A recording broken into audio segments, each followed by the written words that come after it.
Pantry, and today we're canning chicken, as you see in the title. I started looking, I had made a chicken casserole and I wanted to use chicken breast because the par-cooked chicken breast stays together a little bit better, and then the legs and thighs, that kind of shreds up. I mean, not that it isn't delicious, it's wonderful, but I was looking and I didn't have any more. I used the last jar last week.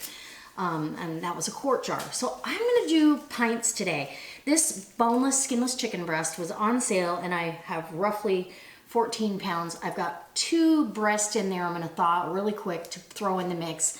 But I'm gonna can up 16 pounds of boneless, skinless chicken breast in pint jars for the pantry, and that'll keep me going for a long time. You know, I use it once or twice a week. And so that'll keep me going, and you guys get to see another canning session. And I par-cooked my chicken. I'm gonna par-cook it in this roasting pan in the oven. It makes it easy cleanup. Everything is perfect. And then I will fill my jars with broth. Now you could do homemade broth, or you can do, what I'm gonna do is better than bouillon. And I'll fill the jars with that once I get the meat all in there. I do like to use some herbs de Provence in my chicken broth because it gives it a little bit of just a really nice flavor without changing it so much that you have to use it for Italian or you have to use it for Mexican.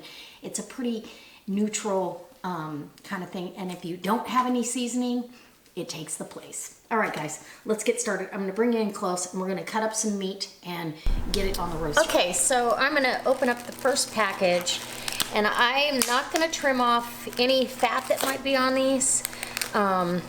These are locally grown chicken breast, and I like these for jerky as well as doing it for jarred up chicken. Any fat that might be on there, I'm leaving it in the jar. I've lined this with parchment paper because chicken can stick on that foil pan, just the boneless, skinless chicken breast by itself. So you just cubing it into bite-sized pieces, and just makes the best chicken salad, chicken soup. I just opened some chicken for a casserole a couple of times this last week. Made a chicken and rice casserole, and I mean, it's quick, easy, it's fast food my way. Get this job out of the way and then I'm set for a while.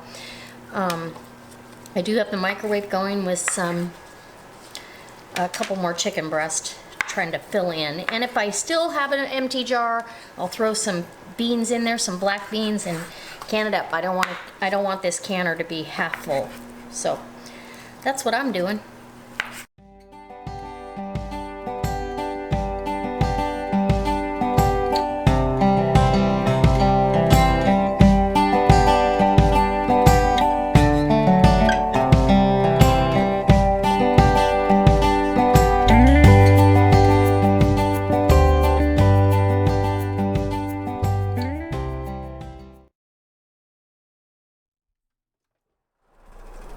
Okay guys, so that is a sheet pan full. Now I've got it in my convection oven. I'm gonna go ahead and shut the door.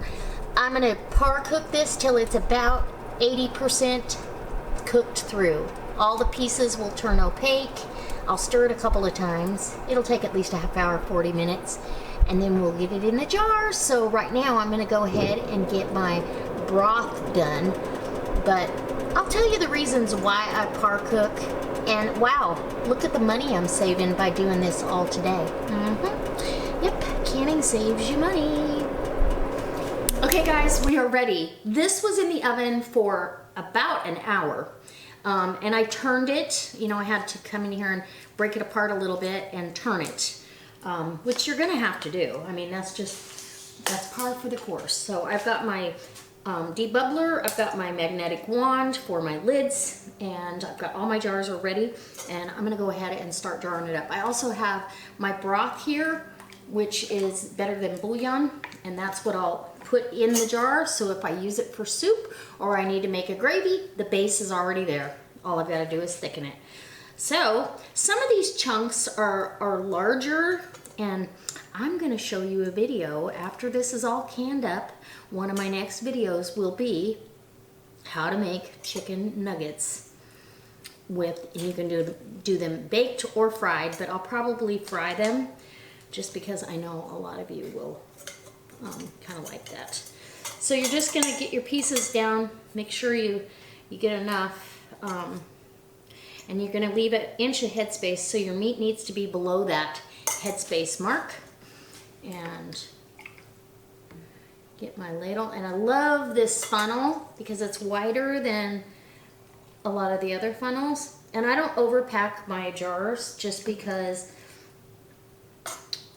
I don't find it necessary, especially when you're doing pints. If I'm going to make chicken salad with this or a soup for just me, I don't want tons of chicken. I want it just the right amount. So I'm going to get the next jar over here. And that's beautiful. I'm also gonna put in each jar a teaspoon, level teaspoon of actually, you know what? I think I'm just gonna do a half a teaspoon of herbes de Provence. And that, it seasons it. Again, if you're gonna make a casserole or a soup or a chicken salad and you don't have any seasoning, it's already there, but it's very mild. So we're gonna go ahead, wipe the rim of our jar, and get a lid on here and a ring. And that's as easy as it can be. It's gonna go sit in the canner, waiting for the rest of the jars. And the canner is at about 180 degrees, so you don't want it boiling. You don't want it too hot, but you want it hot enough to keep the jars warm, because these hot jars need to go into a warm canner. So, all right, guys. Do you want to see some fast forward?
I'm just gonna give you a rundown.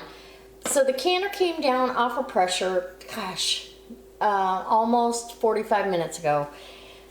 Down off of pressure, I took the weight off, took the weight off, there was no more hissing, took the weight off and let it sit for at least 10 minutes.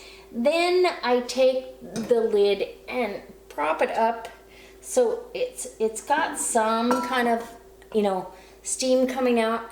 And I do that for at least 20 minutes. And then I'll take the lid off again, all the way off, and let it set. What I'm doing is preventing from siphoning. Siphoning, all this stuff is super expanded right now, but if you do things too quickly, it's gonna siphon the liquid out of your jars. And we wanna try to keep as much as we can in the jar. So, 45 minutes later, and 45 minutes later, oh look, we've got beautiful, beautiful chicken. Look at that. I don't know about the lighting right here, but I just love it. We've got beautiful chicken breast, all canned up. I'm just gonna get these all set out. I've got Tattler lids here, so I've got a couple Tattlers. And my Tattler lids, you're gonna want to crank down on them. So I'm gonna grab my, because when you put them on, you you put them on finger tight and then you back them off a little bit. Now, they do have the Easy Seal tattlers that you don't have to mess with that. And that's good too. So, well, this is another tattler. And there you go. Now, we're gonna take all these jars out. I just absolutely love it. And we've got beautiful canned chicken and 17 pints. That's 17, well, I won't even, meal applications. It's not really even, I couldn't eat all that chicken in one meal, so it's multiple meals put on the shelf. It's shelf stable for as long as I need it. So guys, I hope this inspires you to try your hand at home canning. This saved me a lot of money. Well, first off, I got it on sale, and 2 years from now or a year from now, when I can't get chicken breast on sale for that price, I'll be eating at today's prices. So, and I know what went in that jar. I know that it wasn't raw packed, because I cannot stand raw packed chicken. Tastes like fish. But I mean, there's some of you out there that like it and don't see a difference, and that's okay. I mean, everybody's taste buds are different. I just know that the one time my son, I made with raw packed chicken, I made a buffalo chicken dip, and he goes, "Oh, I would have never thought to have used tuna." I was like, I didn't, because it gets that fishy flavor. So yeah, don't raw pack. Par cook, then you have broth, and you've got all you need to make a delicious meal. So guys, I hope it inspires you. I'm going to take this rack off and get the rest of the jars out, and I'll have 17 pints of beautiful cooked chicken breast, a little bit of thigh meat in there, here and there, but we'll see you next time for another canning session. Let me know if you want to see something next.